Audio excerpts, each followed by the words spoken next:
Ça va plus parler.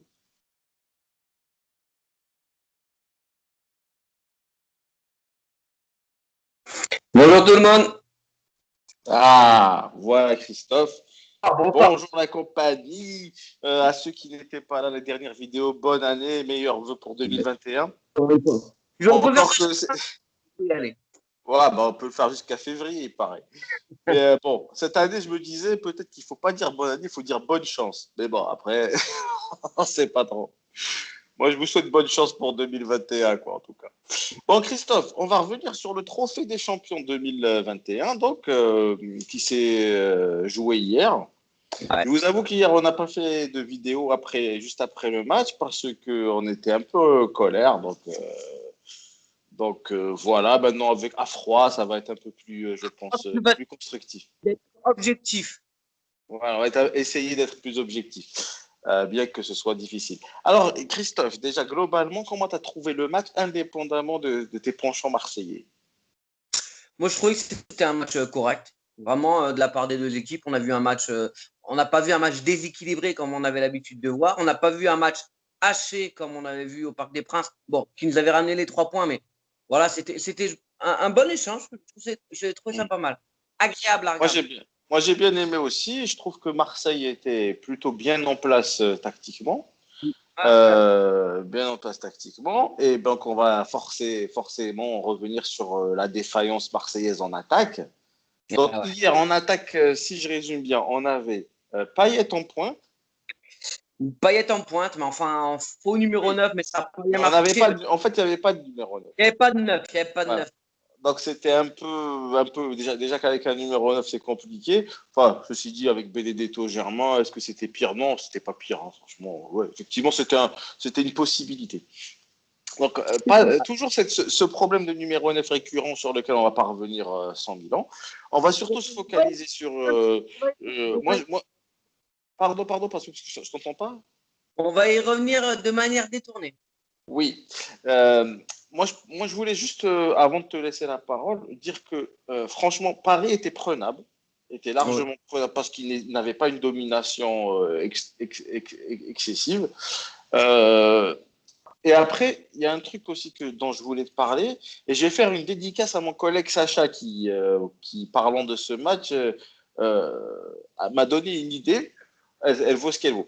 Mais par contre, la nouvelle recrue, alors déjà, je voulais qu'on parle de la nouvelle recrue. T'en penses quoi? Parce qu'elle a fait quelques minutes là, et moi, j'ai plutôt bien apprécié ses prises de balles. Bah, on retrouve un latéral, un défensif latéral moderne, c'est-à-dire qui monte beaucoup. Je pense qu'il ne faut pas Assez l'attendre technique. sur l'aspect. Je pense qu'il faut pas l'attendre sur l'aspect défensif. C'est Ouais. un ailier à la base de formation qui a Ah, été ouais. descendu en latéral défensif. Donc, il va nous apporter beaucoup comme à main vue sur les côtés. Ouais, il est Défensif, polyvalent, quoi. voilà, ça peut nous permettre de passer à une défense à trois défenseurs centraux. Enfin, à voir, mais ça peut être très, très intéressant pour l'équilibre de l'équipe. Alors moi, je vais t'expliquer. Quand j'étais au boulot hier avec mon collègue Sacha, Sacha m'a dit, on parlait donc des défaillances offensives de Marseille. Et pour lui, en fait, et c'est vrai qu'en y réfléchissant, il m'a dit que pourquoi est-ce qu'on ne met pas Radonjic en pointe, en numéro 9? Bon, moi j'ai réfléchi, je me suis dit, il n'a pas tort, au fond. Parce que Radonjic, il y a deux aspects qu'on lui reproche généralement. C'est qu'un, il fait un dribble de trop toujours, souvent, on va dire souvent. Deux, il n'est pas très collectif, il ne fait pas beaucoup de passes. Or, un numéro 9, on ne lui demande pas de faire beaucoup de passes en général. Et en plus, s'il est en pointe, disons qu'il sera moins amené à faire le dribble de trop, étant donné qu'il y a beaucoup moins de personnes, enfin de joueurs à dribbler. Donc peut-être qu'en faisant un dribble, il est plus efficace. Donc, vu de ce côté-là, je me suis dit effectivement, Radonjic, pourquoi pas le mettre en pointe, arrêter de le mettre sur le côté, quoi. Parce qu'au final, même Ronaldo, quand il pense, il a commencé sur le côté. Le temps passant, il s'est repositionné comme comme on va dire numéro 9, même si c'est un 7 sur le dos. Mais en fait, c'est devenu un buteur, alors qu'avant, il était plus porté sur les dribbles et tout. Et même à une époque, on reprochait souvent d'être assez personnel aussi, qui faisait pas beaucoup de. Donc moi, je me suis dit, Radonjic, pourquoi pas? Moi, je dis ça évidemment parce qu'on est en galère de numéro 9 réel. Et donc, j'aurais peut-être pas dit ça forcément vu si on avait un numéro 9 correct.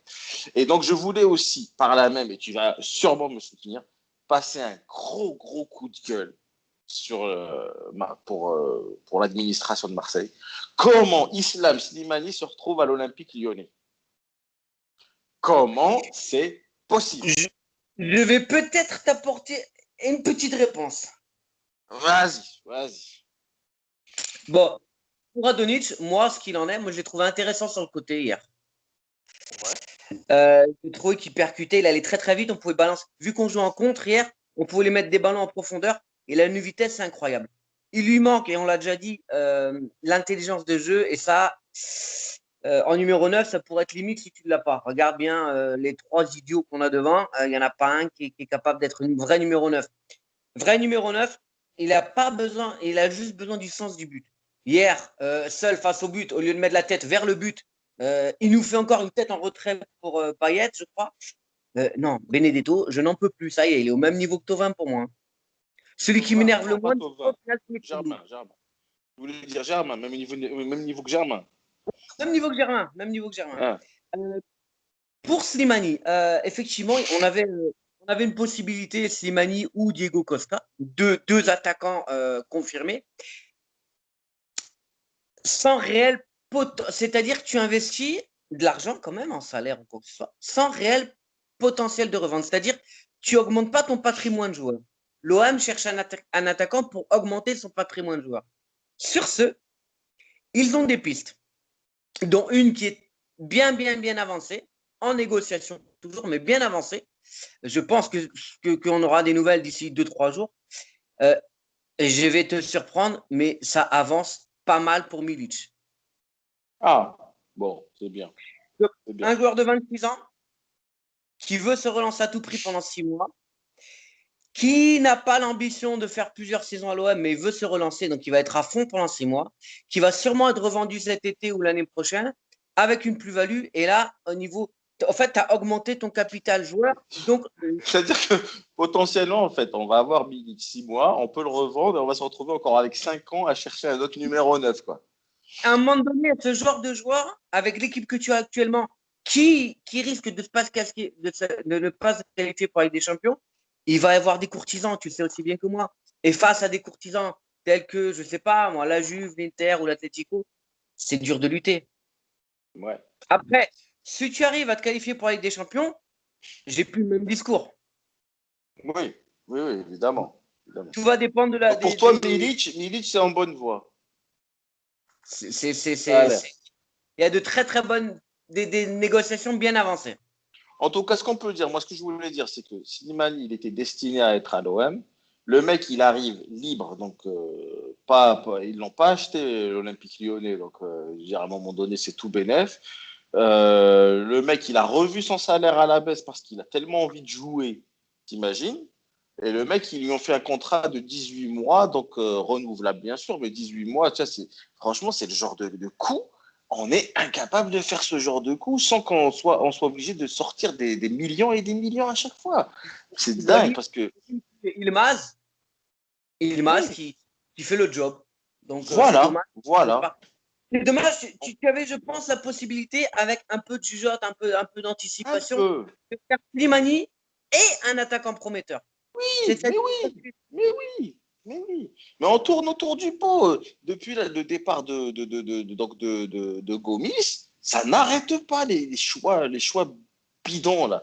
Et là, franchement, hier j'avais la rage quand j'ai vu l'Olympique Lyonnais présenter à Islam Slimani, ça m'a foutu les boules parce que lui, tu sais que s'il joue, il va te claquer minimum, allez, on va dire au bas mot une dizaine de buts, il va faire peut-être une dizaine de passes décisives aussi dans l'année parce qu'il l'a fait à Monaco et physiquement il est toujours au point. À un moment donné, tu es enragé pour Marseille qui dépense de l'argent de manière incompréhensible. Ah ouais, bon, le point positif. Ah, j'ai juste une question. Strootman, on s'en est débarrassé apparemment.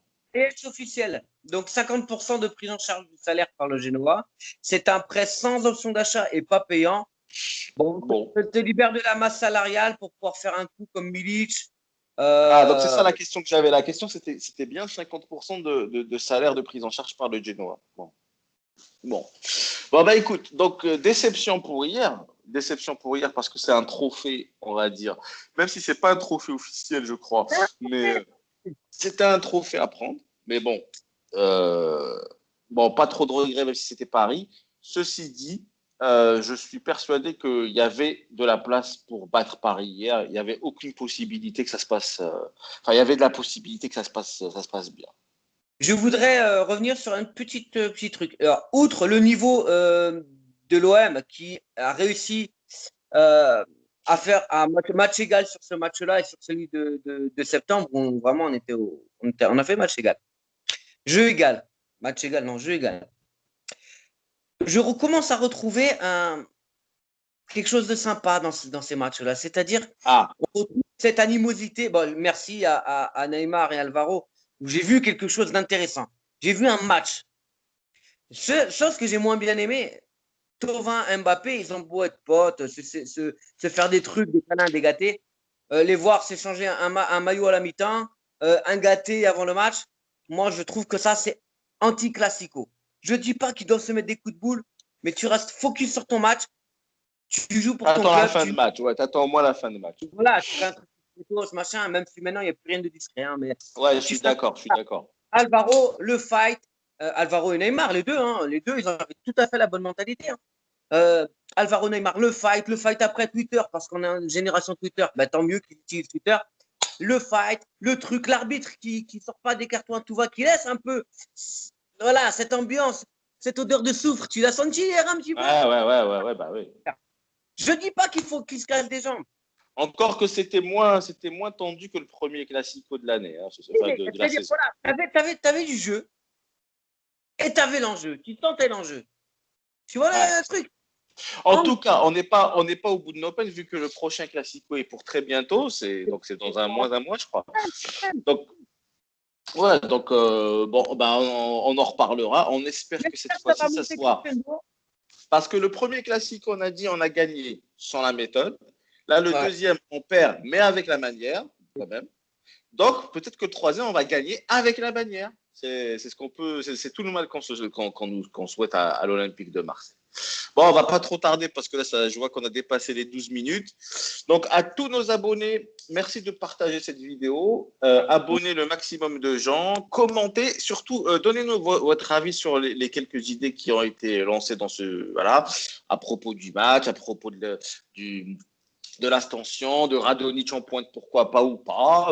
La nouvelle recrue, qu'est-ce que vous en pensez? Merci de commenter à fond, liker, partager. Et puis, on vous embrasse. Et encore une fois, bonne chance pour 2021. Bonne année. Et allez l'OM, hein, quand même, malgré tout. Ciao, bonsoir à tous. Allez, ciao.